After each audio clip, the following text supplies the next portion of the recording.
The Ink and Paint Club podcast is intended for mature audiences. These guys can't go about like 3 seconds without saying a swear, so, listener discretion is advised.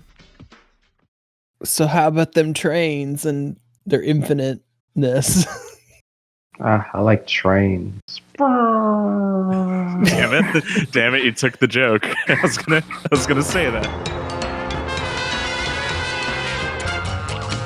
You're listening to the Ink and Paint Club podcast, your weekly home for animation reviews and discussions.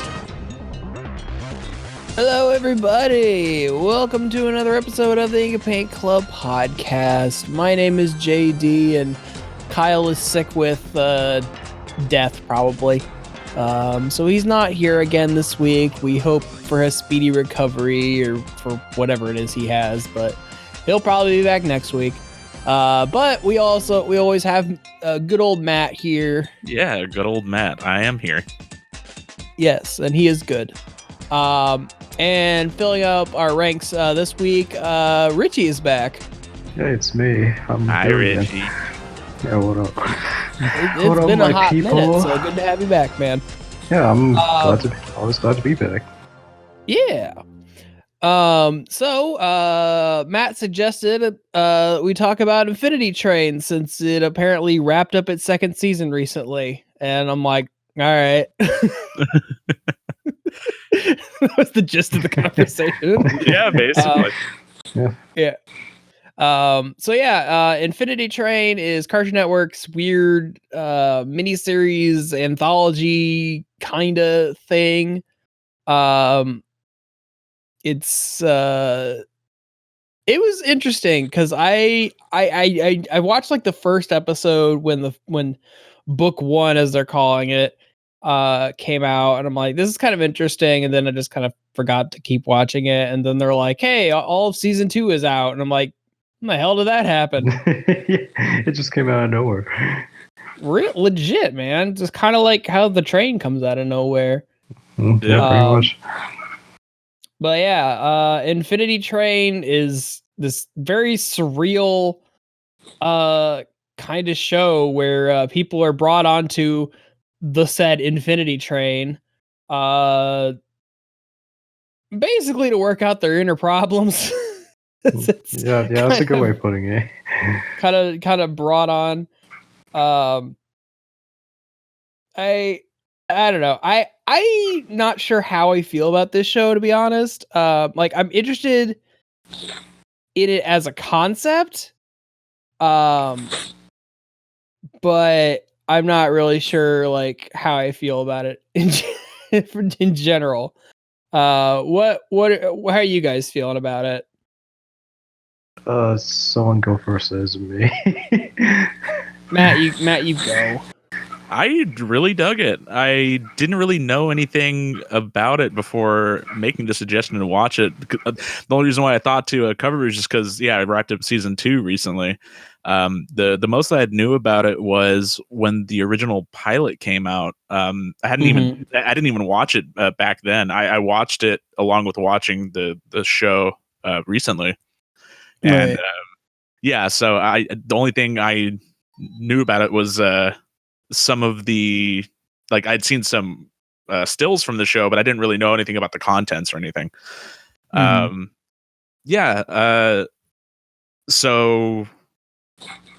I was looking into sort of like the development of the show, and the creators named Owen Dennis. His main credit before Infinity Train was he was a former writer and storyboarder on a regular show. Yep. Okay, yeah, because every time his name popped up, I'm like, that sounds oddly familiar. Yeah. He worked on the greatest cartoon of all time. So Infinity Train as a concept goes back to like 2010. Apparently he'd conceived it like on a plane ride, and he was just but he thought that the concept wouldn't work that well on a plane. Obviously, like Infinity Plane wouldn't have been quite as well received, probably. Yeah, that wouldn't have. I can't see it working anyway. So he conceived it in 2010 as a live action, or not as a live action, but 2010 as a film, just a film. So yeah, that pilot came out in 2016, and to this day, it's the most popular pilot on Cartoon Network's YouTube channel. It's closely followed by Welcome to My Life with like 4.5 million, and then 12 Forever. Like after that, I couldn't get a good number on that one because they took it down from the channel after it got picked up by Netflix, I guess. But Yeah, we all saw what happened to that. So I mean, I'm seeing now that they got the Infinity Train got a show, 12 Forever got a show, and I'm wondering, Welcome to My Life seems to have been very popular too. I'm wondering why that one never got picked up. Yeah, I don't know if I've watched that one. Okay, well, that one's all right. I like that one. So so when they were developing this, it was right around the time when they were also developing Over the Garden Wall. So that was Cartoon Network's sort of like first foray into doing like a mini series. That one still that one still holds up really well. No, that's still really good. And yeah, so they had initial fear about it like being too close in subject matter to it. So when Over the Garden Wall finally came out like in full, they Owen Dennis went through and like adjusted certain elements about it so that it differentiated a bit more.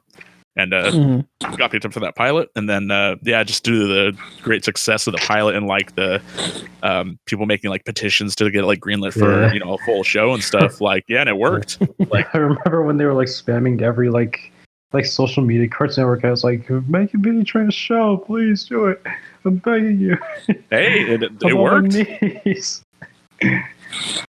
Sometimes that stuff works, and I'm glad it did because after watching all this, like I really really dig the concept and sort of the world that they're building for this. And the thing is, we're 2 seasons in, and there's still like a ton of elements about the show that we still don't fully understand. So there's like a lot of room for them to explore like a ton of stuff still. Yeah, definitely. Yeah, I was when I got done with the first season, I'm like, all right, I mean, I kind of get what's going on here, but like, I feel like there's still a lot that they could explain.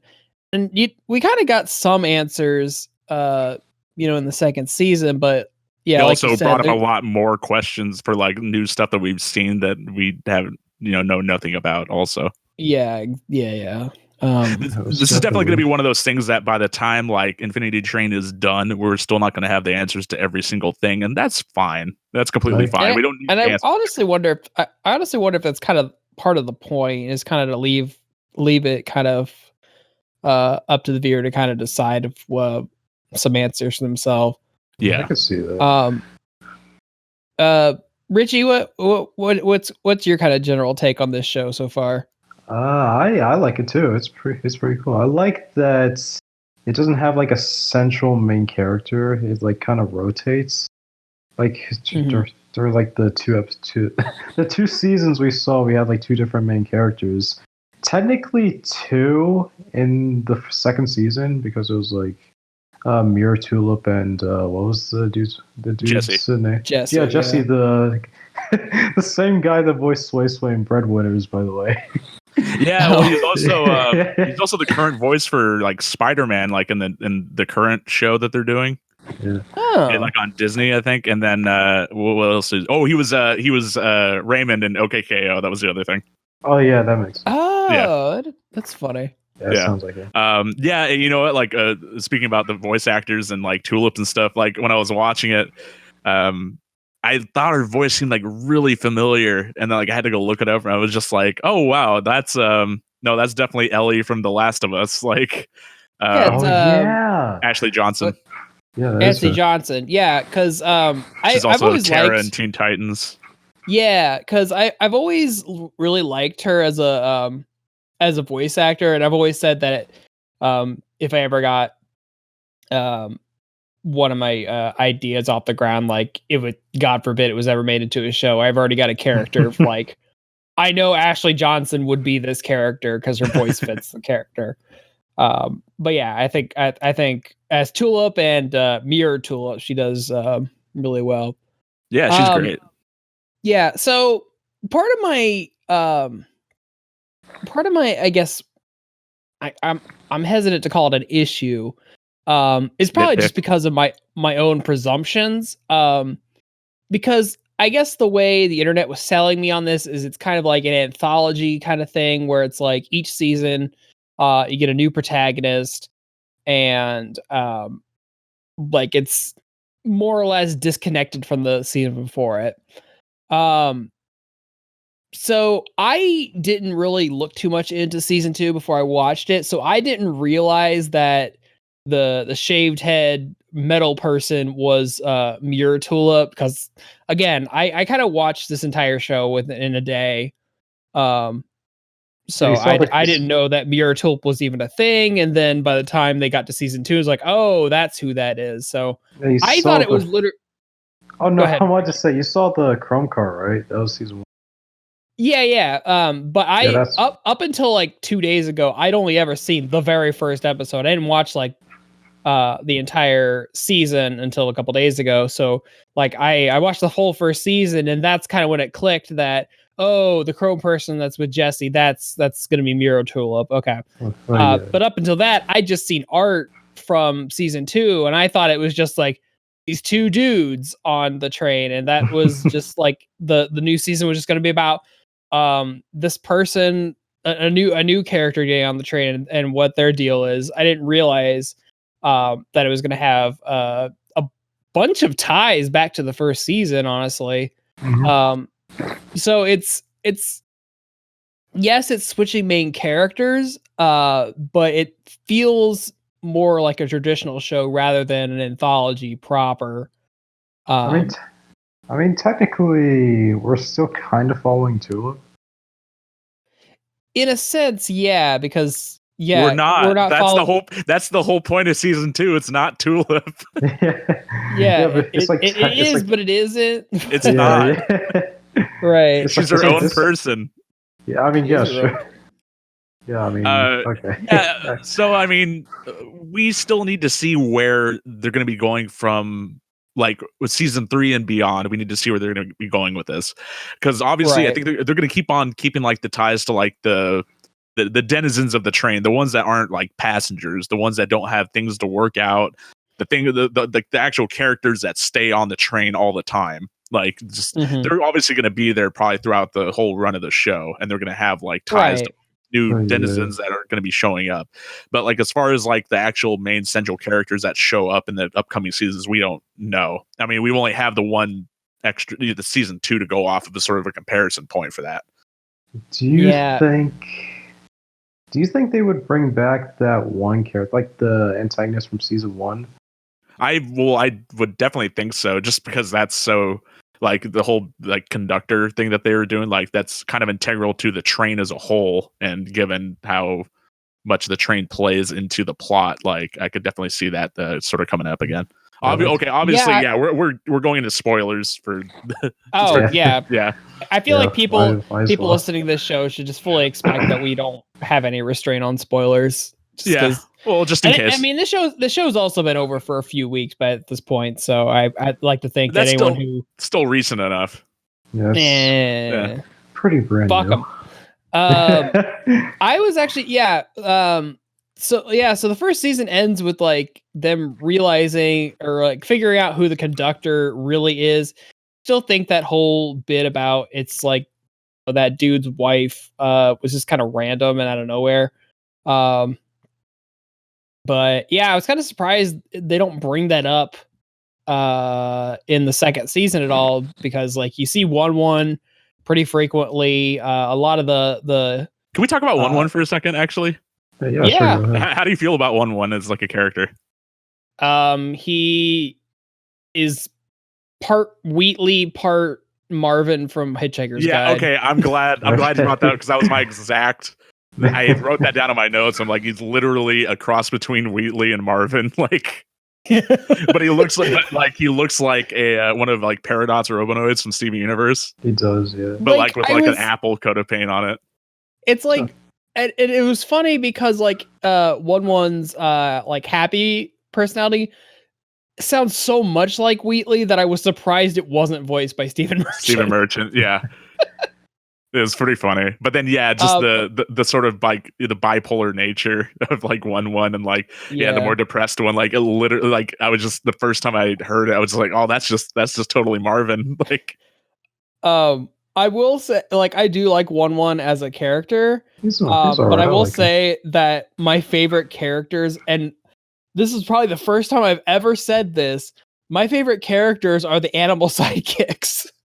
Oh, Atticus and like Atticus I is love cool. Atticus and I love Alan Dracula. Alan Dracula. Especially fucking Alan Dracula, because he doesn't say a damn thing the entire He doesn't say show. anything except for the one where he gets the parasite. He gets the parasite, yeah. But I just love how it's like like literally at the end, I was just fucking dying that like at the very end, like Alan after Dracula kills a man. he does. He does. But Him and Mirror Tulip have a body count. Yeah. But like at the very end when Jesse and Mirror Tulip, who I guess is named Lake now, which was I don't know. But just like the fact that like he just has jet engines in his legs and just rockets out into nowhere. Why wouldn't he have jet engine legs? Just every time that he just did something really weird, or like the when they're in the map car and his head is just spinning for like a very long extended period of time. Yeah, I kind of got the feeling that like because I think he was standing on a compass, and so I think that was his. Yeah, he was supposed to be a compass, but because they weren't like anywhere in particular, like he wasn't, he didn't have directions. So, and then it was just funny because his head is still spinning, and Jesse's like trying to touch him, and he just like you can hear like the flipping of his fingers against his head. Alan Dracula's sort of like transformations in this show are really good. I think my favorite one was the episode they're at the carnival and like he just turns into a jar of pickles and like just rolls like that's right. I remember that. And I just love the running joke where he keeps trying to get into the claw machine because he wants the fake press. It's funny. But I also really liked Atticus. I thought it was really funny. Just like he's this very regal king, but he's also a corgi. So and he's voiced by Ghostbuster. He's voiced by Ernie Hudson. Oh no way! Really? Is he? Yeah. That's really cool. Oh. Yeah, it's awesome. Maybe it was Michael Dorn in the pilot. I thought Michael Dorn was him at one point. I think he might have been somebody different in the pilot. I didn't actually look into that, but it's Ernie Hudson for the show proper. That's funny. But he's great in it. I don't know that Ernie Hudson's done much other voice work to my knowledge, like aside from like probably the Ghostbusters game. I think maybe. Yeah. But yeah, I just loved every time Atticus dipped into like just weird dogisms. As stupid as it is, I like the every time they open a door for him, he doesn't know if he wants to go through it or not. Go in or out. And then like I swear the biggest laugh I got out of this entire show, and I have no idea why I think it's so funny, is there's a part where Tulip is like petting him. He's like, "Oh, you're a good boy." He's like, "I'm a good man." Yeah, exactly. And it's like fucking died when he said that. And I have no idea why he hit me the right way. Yeah, he also remade. He's just like so serious about it.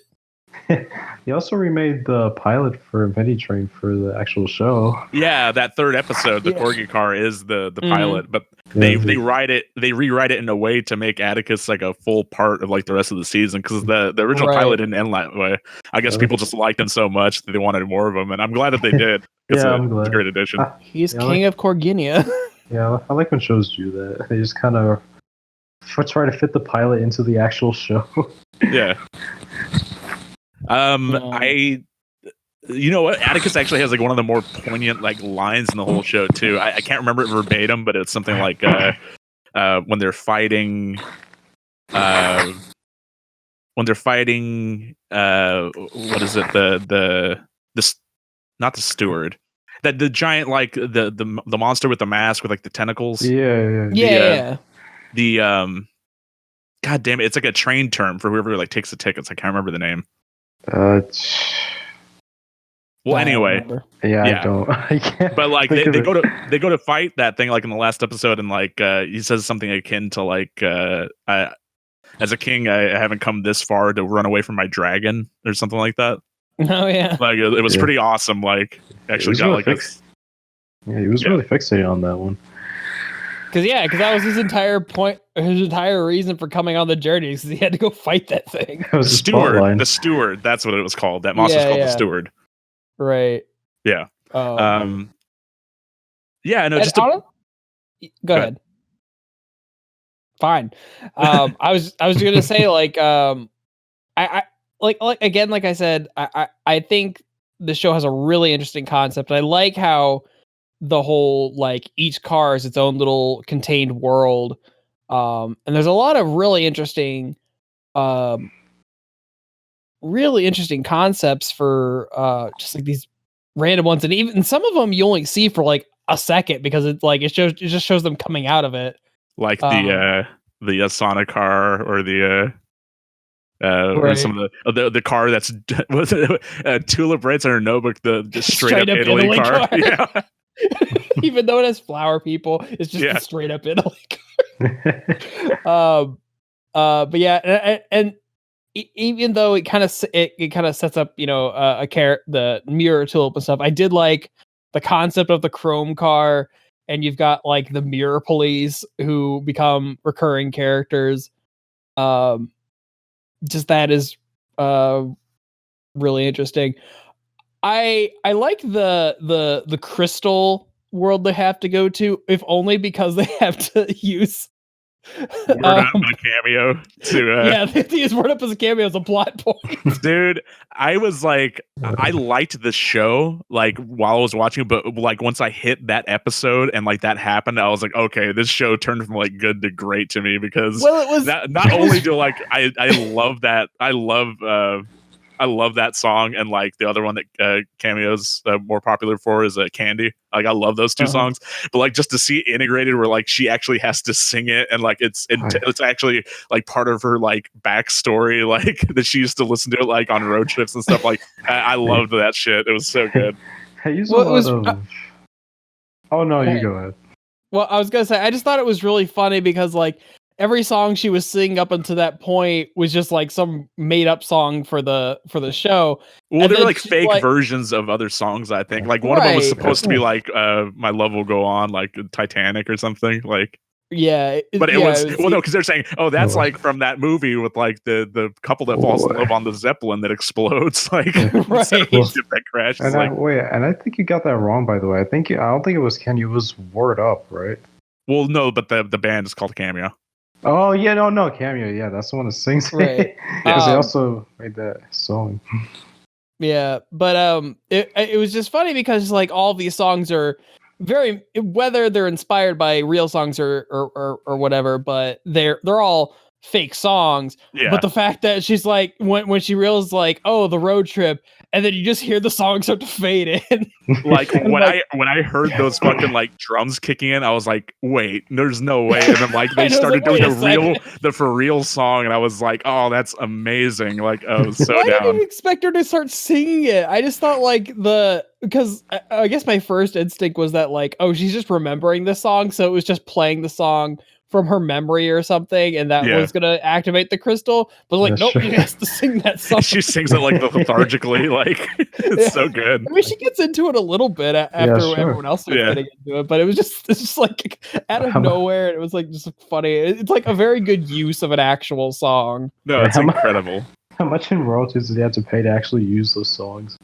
Probably I not don't a know. lot. I feel You like know there's not what? high demand for Word Up these days. No, well, Yeah, I hey, guess. that song fucking slaps. I'm sure they It got to pay a does, little yeah. bit. Well, the thing is, I Cartoon Network's not afraid of like throwing money at licensed songs. I mean, regular show did it like yeah, all regular, the time. regular Pretty show uses a frequently, ton yeah. of mainstream songs. Yeah, and I mean, this the is the last only episode of instance that regular we've show has seen. David Bowie in it. It fits very well with the ending too. Yeah. Yeah. I mean, yeah. So and this is the only instance of like a licensed song that we really see in this show so far. Although speaking of the music, the score for this show is awesome. I looked up who did it. It's a electronic artist called Chrome Canyon. And Mhm. yeah, like the score for the show is so cool. It's like, and It just like is. the main theme in general, it's like they told him, hey, we're kind of looking to sort of do like some like 80s sort of John Carpentery like type stuff, and like Oh yeah, for sure. totally nailed it. Like it's so good. In fact, it definitely works. the soundtrack for season 1 you can download and stuff right now. I'm sure they'll put out the season 2 stuff pretty soon too. But yeah, Mhm. it's very good. Yeah. Oh, there's a soundtrack out. Yeah, for season 1 so Oh far. my god, I gotta look that up actually. Yeah, it's really good. Yeah. I love the little like synth stinger every time the logo flashes up at the beginning of every episode. But yeah, it has a very like you said, a very John Carpenter-esque soundtrack a lot of the time. And I'm very into that. Yeah. I will say I think I kind of enjoy the first season more than I do the second season. If I think it's more because like the whole concept is new, and you're kind of following just one protagonist and their companions versus where you have the two protagonists kind of retreading some familiar ground from the first season already. And this especially because you've got a lot of recurring characters like one shows up, the mirror police are constant, the cat shows up, who is voiced by Captain Janeway, Kate Mulgrew. Oh, okay. I thought you sounded familiar. Yeah, I had to look it up, and I was like, "Oh, that's totally like." Once I saw who it was, I don't know the actor's name offhand, but the episode in the first season where they go to the jungle gym world and they come to that plush rabbit.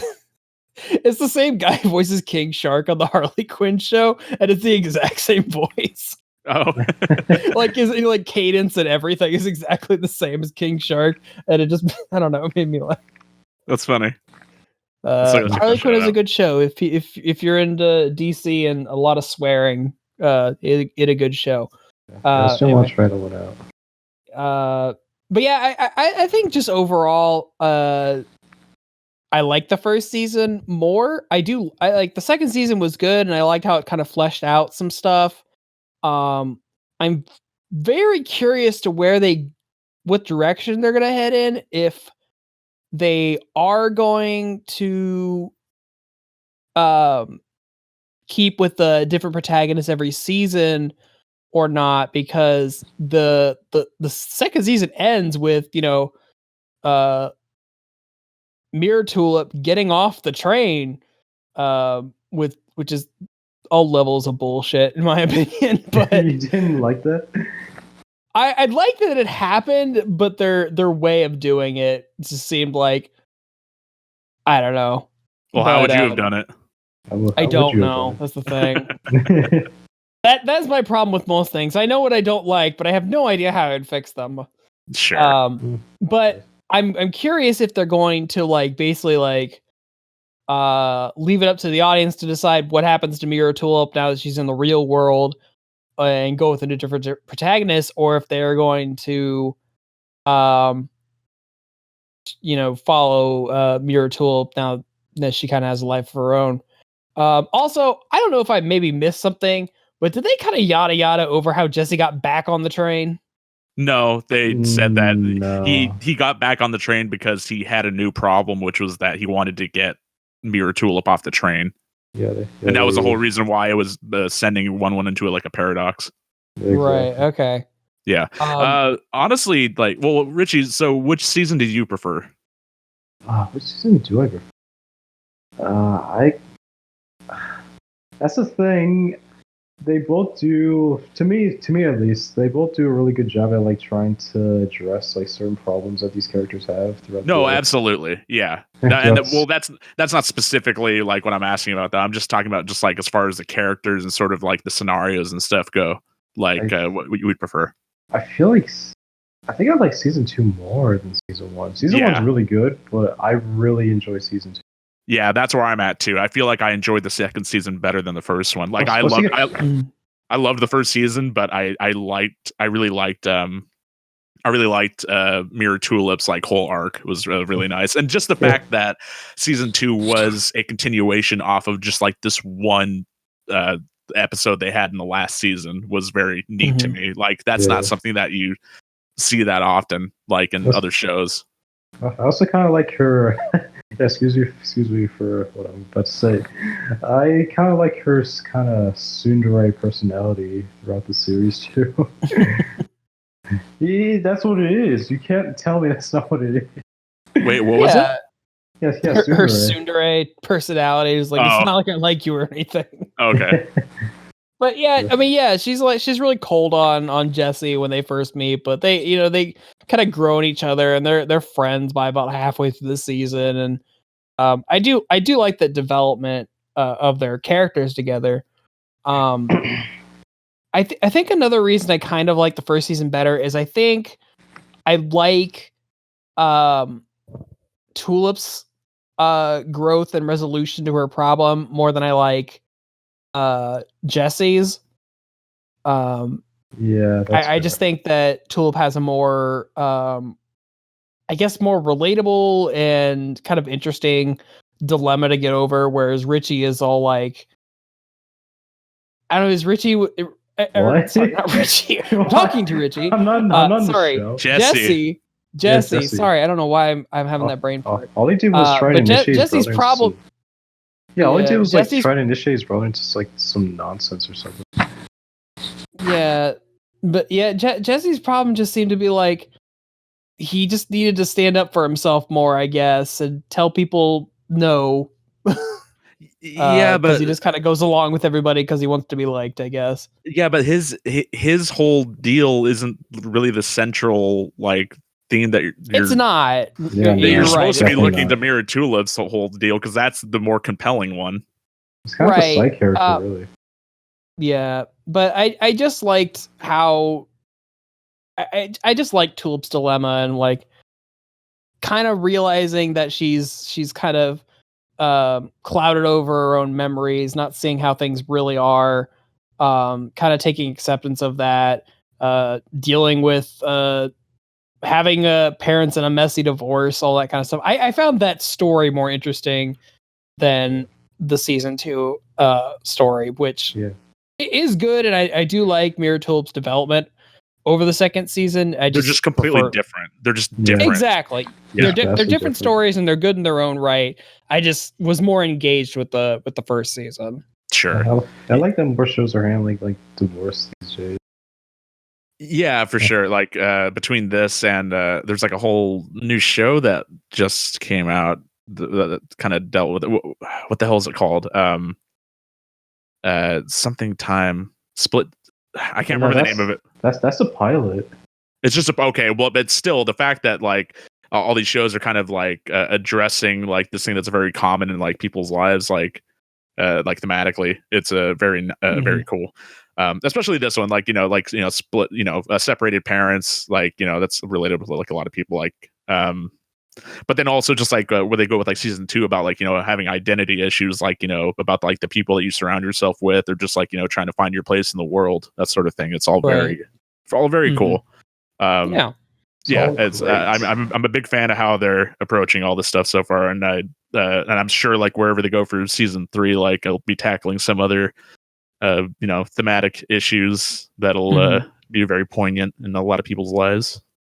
Yeah. The fact that they're doing that have they announced that they're doing a season 3 already? I don't think so. Not yet. No. But I gotta think that they will. I mean, like Infinity Train seems to be very popular. Yeah, I think it's done really well for Cartoon Network. And honestly, I think they need to do more stuff like this where they're like mini series, shorter things, rather than like these long ongoing things or episodic kind of shows. I do think that like Over the Garden Wall and this, I didn't watch Long Live the Royals or anything. I did. It was fine. It's nothing special. Sure. Yeah. But I do like that they're kind of getting into this, and it really kind of breeds creativity from this kind of shorter format. And you get a lot of interesting stories out of it. Like my wife and I watch Over the Garden Wall pretty much every year. And this is a really interesting concept. I'm kind of interested to see where they can go with it. Though honestly, if they were to say that like, okay, we told the story we want, we're done, I think the way they ended it, I would be okay with that. Yeah, that makes because sense. Tulip got her resolution and then her reflection got a resolution. So it's like I'd be fine if they're like, hey, we're just done. We did all we wanted to do. It'd be fine. I would like to see if they have more to do, but I guess we'll see. I feel like just from all the stuff that they've still set up, that they definitely, I feel like they're gonna address in like other seasons. So like, Right. I guess I'd be okay if this was the end of Infinity Train at season 2, but like just the stuff that they set up with like Amelia, like like having her number like so high, like she's never gonna get off the train, like her whole deal with like usurping one as the conductor, and like the Apex gang's whole deal, like about them being on the train, like we didn't even talk about them, like they they're really interesting. would be worth like exploring more as well, like just even because like their whole like skewed sort of like view of the train and stuff like is very cool. It's like if your number goes up, then that's good or something. Yeah, because they don't really understand like the consequences. Like, well, anyway, yeah. That's all stuff that Sorry, go ahead. No, that's fine. Well, fine. I was just gonna say if they do end up doing this, it's a constant problem we have. I was just gonna say if they do end up doing a season 3, I want to know what happened to the guy that Mirror Tool busted out of a pod and just kind of left on top of the train. Oh yeah. Yeah. She literally just ditch that old guy, and he's just like kind of out there right now. I was looking through Owen Dennis's Tumblr, and somebody asked him that. They're like, "Hey, so that guy that Mirror Tulip like tore out of the pod and stuff, is he gonna be okay?" And he was like, "Nah, he's dead." Like, are you really? Yeah, just kill the guy. No, but like he likes to keep like a lot of the plot elements to the show to himself, just to not spoil stuff for future seasons, which is like admirable. We don't need to know everything all at once. But, exactly. I thought that was just funny, like the way he addressed like the questions about the show and stuff. It's very funny. That's like 2 people she killed. Yeah. Oh, well, she legitimately killed one. Like, the mirror. Which that was a like I realize he's a weird like mirror goo man, but like that was pretty gruesome death that she just grinded this guy against a wheel. That scene was like super intense, like the way that the chrome was like splashing on her face as she was doing it, with like that cold stare. Like, holy shit, you really just did that. No, but like later on, like fucking Alan Dracula using his laser vision on the dude, and like the way it was animated, like so immaculately, like it just explodes. Yeah, like that was crazy. Like honestly, that's another thing about season 2 that I really enjoyed was all these rules and like all this world building they put into like the mirror, or like the denizens of like the mirror world, I guess. Like, yeah, because there's so much, like I took so many notes on like all the different like rules and stuff, how like Mirror Tulip is like anytime she's reflected, she's actually her own reflection, but like they kind of hand wave that because she's like, I don't even know how it works. What do you know about your own body? Like that's funny. And then just like how if somebody's prime dies, like the person they're reflecting, like you can either choose to have your memories wiped and become the reflection of somebody else, or you can keep your memories and become part of the reflection police and hunt down rogue slivers, like to bring them to justice, that sort of thing. Like that was all very cool to me because in addition to I really liked the design of like the flex was like really cool. But yeah, just the world building that went into just like this totally like one-off thing from like the first season, and they just sort of make it the base for like the whole second season was like so very cool to me. Yeah, I mean, I honestly feel like you could make an entire show just out of the mirror world. They basically did for this season. Yeah. Yeah. But yeah, I guess the moral here is casual murder is casual. But yeah, I think Cartoon Network's really heading in a good direction with this kind of stuff, and I'm curious to see what more they can get out of this world. There's only so many to this type of show. Yeah, definitely. Anything's possible. I'll be definitely waiting for the news of season 3 being confirmed. I'm looking forward to that announcement. Yeah, me too. Yeah. But is there anything else you guys want to bring up before we wrap it up today? think we covered everything. Okay. I'll take your deafening silence as a no. No, I mean, definitely. I can't think of anything else. Yeah, just check out the show. I mean, there's so much of the individual like elements per episode that we didn't even cover that I took like a bunch of notes on, but whatever. We didn't even talk about the shorts they did that I didn't have time to watch. Oh yeah, I didn't watch those either. The shorts are nice. If anyone out there is listening to this, the shorts were released between seasons 1 and 2. There's a couple of allusions to stuff that happens in season 2 from the shorts, but mostly it's just like fun little filler episodes of a 1-1, like making a documentary about the different train cars. It's very fun. That's funny. But yeah, just check out the show. It's very awesome. Seasons 1 and 2 both very great. The music's really good. The backgrounds are really good. The voice acting is very good. It's just like it's an overall product, just very quality. And I hope Cartoon Network keeps up with it. There you go. For sure. Just like guys are watching. All right, guys. Well, thanks to both of you for joining in here today, and thank you everyone out there for listening. Hope that you check out the show if you haven't already, or if you enjoyed our review of the thing. We'll be back again next week with more show. But until then, take care, and we'll see you next week. See y'all later. All right, later. Bye. Thanks for listening to the Ink and Paint Club podcast. Be sure to follow us on Facebook and Twitter to keep up with the show. Join our Discord to chat with us, and subscribe to our Patreon for some cool bonuses. Links are in the description. We'll see you next time.